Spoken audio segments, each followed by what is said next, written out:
باریکیوں سے روشنی کی طرف آپ کا رہبر نور علم میڈیا لائک اور سبسکرائب کیجیے۔ اور جمعیت اہل سنت والجماعت کی طرف سے جو اس وقت ذمہ دار ہیں، صدر ہیں، امیر ہیں، میں ان کو دعوت دیتا ہوں جناب حضرت مولانا مفتی امجد مدنی صاحب وہ تشریف لائیں اور آپ سے مخاطب۔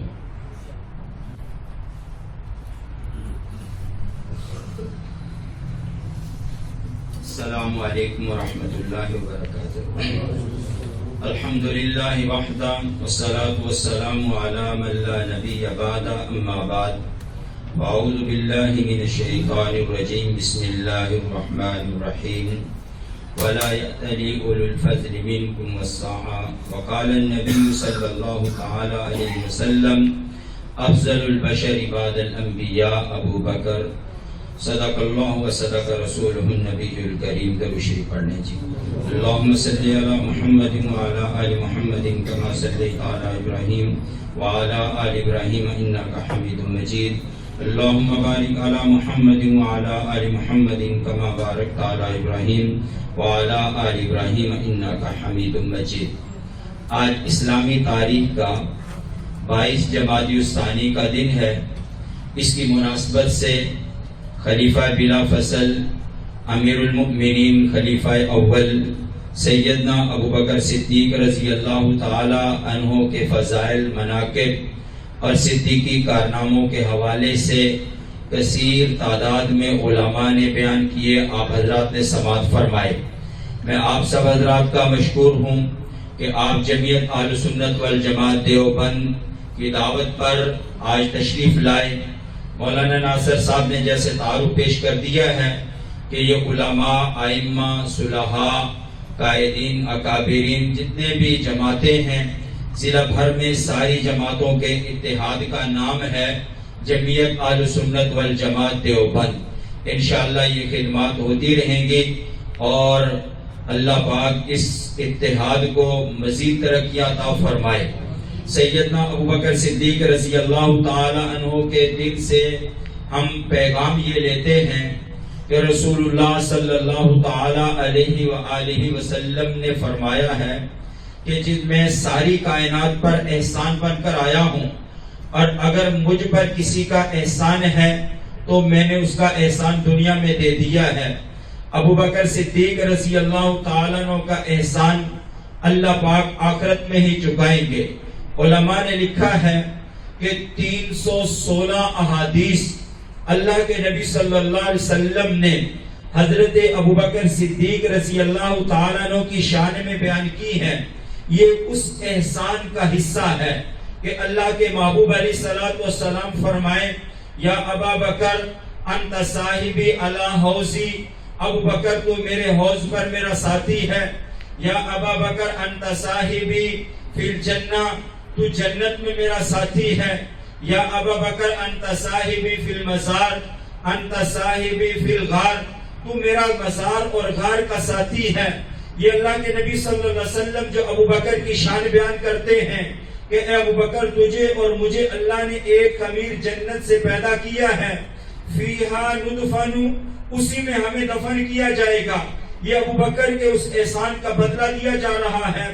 316 دفعہ اللہ کے نبی صلی اللہ علیہ وسلم نے ابو بکر صدیق کے فضائل بیان کر کے، آپ کی مرکبت بیان کر کے امت کے سامنے ابو بکر صدیق کے احسان کا ذکر کیا ہے، اور پھر بھی فرمایا کہ ابو بکر تیرے احسان اتنے ہیں کہ اللہ تیرے احسانوں کو آخرت میں چکائے گا۔ سیدنا ابو بکر صدیق رضی اللہ تعالیٰ عنہ کی ذات کے حوالے سے ایک دو بات کہتا ہوں۔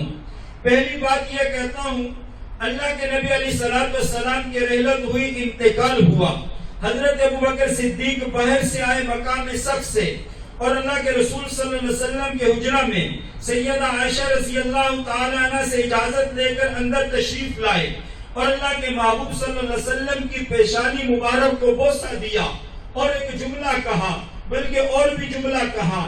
ایک جملہ سنانا چاہتا ہوں، کہا طیبتو حیا و میتا، اے اللہ کے پاک پیغمبر صلی اللہ علیہ وسلم، جو آپ کے جسم مبارک سے زندگی میں خوشبو آیا کرتی تھی، آپ کی وفات کے بعد بھی وہی خوشبو آ رہی ہے۔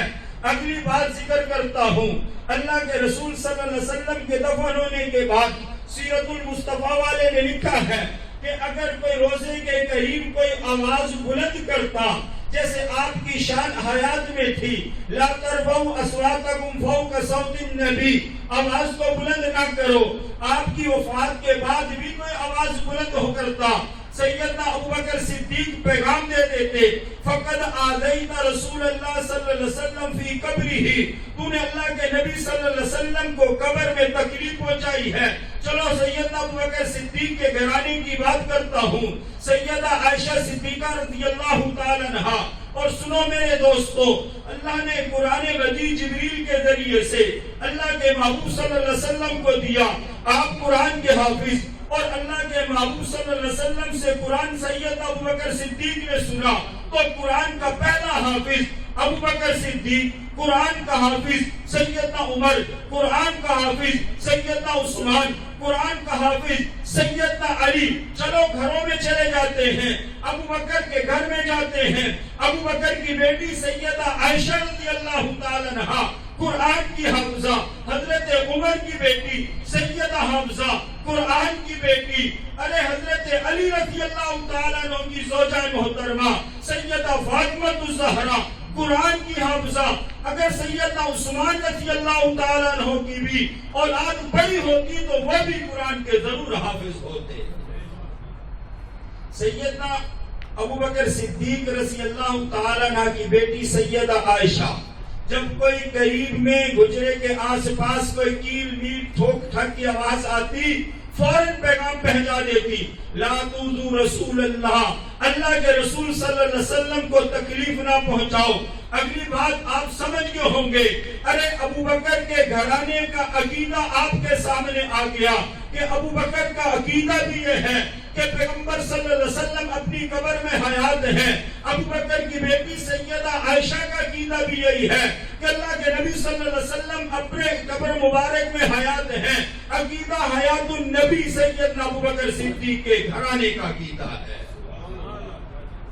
آج کا پیغام یہ ہے کہ سیدنا ابوبکر صدیق رضی اللہ تعالیٰ عنہ بچپن سے فطری مسلمان، کہا کہ کبھی وعدہ کیا خلاف ورزی نہیں کی، جھوٹ نہیں بولا، شراب نہیں کی، زنا نہیں کیا، اور کبھی وعدہ کر کے وعدہ کی خلاف ورزی نہیں کی، جھوٹ نہیں بولا۔ تو میرے دوستو، آؤ یوم صدیق سے ہم بھی یہ پیغام لے کر جائیں کہ ہم اپنی بات میں صداقت رکھیں گے، وعدے میں پاسداری رکھیں گے، معاشرے کی جتنی بھی فرسودہ اور عیب دار جتنے بھی افعال اور کرتوت ہیں، اپنی زندگی کو سیدنا ابوبکر صدیق رضی اللہ تعالیٰ عنہ کی زندگی پر لے کر آئیں گے، اور فلاحی کام کرنے والے سیدنا ابوبکر صدیق، سیدنا عمر کہتے ہیں کہ دور پہاڑوں میں ایک بوڑھی اماں کا گھر تھا، صاف ستھرا جھاڑو لگا ہوا، ماں کو تو نظر نہیں آتا، اٹھ پھر کر چل نہیں سکتی، پانی بھرا ہوا، کھانا موجود ہے، ارے کون یہ خدمت کرتا ہے؟ رات کے سناٹے میں چھپ کر بیٹھ گئے، میں دیکھوں تو صحیح کا انتظام ہوتا کہاں سے ہے؟ جب رات ڈھلی اور صبح کا وقت ہونے کے قریب ہوا، تہجد کے وقت قریب ہوا، ایک آدمی نقاب کر کے آیا، تازہ پانی لے کر آیا، پانی بھرا، صفائی ستھرائی کی، جھاڑو لگایا اور اپنے پاس سے کھانا رکھا، اور جب جانے لگا حضرت عمر رضی اللہ تعالیٰ عنہ نے ہاتھ پکڑ لیا، کہا کہ اپنا چہرہ ہٹا کے دکھا، تو کون سا ایسا شخص ہے؟ جب چہرہ ہٹا کر دکھایا گیا کپڑے سے تو چہرے کے پیچھے سیدنا ابوبکر صدیق کا چہرہ نظر آتا ہے۔ حضرت عمر فرماتے ہیں میرے دل میں آتا تو تھا کہ یہ کام ابوبکر کا ہی ہے، لیکن میرے بھائیوں مجھے اور آپ کو پیغام کیا ہے کہ سیدنا ابوبکر صدیق معاشرے میں فلاحی کام کرتے تھے، انسانیت کے خدمت کار بنتے تھے، اور بے شمار مثالیں ہیں، بات میں بات لمبی ہو جائے گی۔ میں آج کی مختصر بات یہی کہتا ہوں کہ میرے دوستو، اپنے معاشرے میں اپنی خدمات سے اپنا سر بلند کرو، اور کچھ کرنے سے ہی آدمی کو کچھ ملتا ہے۔ سیدنا ابوبکر صدیق کو یہ مقام سٹیج پر بیٹھ کر مل گیا تھا؟ کیا پلیٹ میں ڈال کے دے دیا تھا؟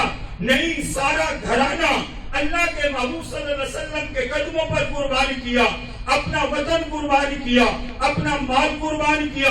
دیکھو تو صحیح خاندان کو، ابو بکر بھی مار کھاتا ہے، آپ کی بیٹی اسما بھی مار کھاتی ہے، ابو بکر کا چہرہ بھی زخمی ہوتا ہے۔ سیدہ عائشہ فرماتی ہے جب پہلی دفعہ سیدنا ابو بکر صدیق نے 38 لوگوں نے کلمہ پڑھا، سیدنا ابو بکر صدیق نے علل اعلان پھر اس وقت کلمے کی گواہی دی اور علل اعلان کھل کر تبلیغ کی، تو مکہ والوں نے اتنا مارا کہ منہ اور ناک سوج گیا تھا، اور جس جسم کے جس حصے پر دیکھتے تھے زخم نظر آتا تھا۔ سیدہ فرماتی ہیں کہ سر پر جس بال پر انگلی رکھتے بال گر جاتا تھا، تو ماں سیدہ ابو بکر صدیق نے پیغمبر کی خاطر کھائی ہے۔ اور میرے دوستو، سیدہ ابو بکر صدیق کی بیٹی حضرت اسما نے ابو جہل نے اس کو بھی تھپڑ مارا ہے۔ سارا خاندان وفا میں لگا ہوا ہے، ابو بکر بھی وفا میں لگا ہوا ہے۔ تب جا کر اللہ کا سلام آتا ہے کہ یا رسول اللہ صلی اللہ علیہ وسلم، میرا سلام اپنے یار ابو بکر کو پہنچا دیجئے، میرا سلام اپنی بیوی سیدہ عائشہ کو پہنچا دیجئے۔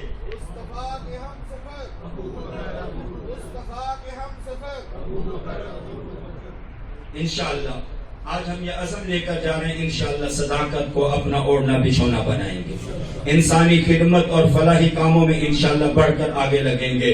ہمیں اسلام کے لیے اپنا مال، اپنا جان، اپنا تن، وطن قربان کرنا پڑا تو انشاءاللہ پیچھے نہیں ہٹیں گے۔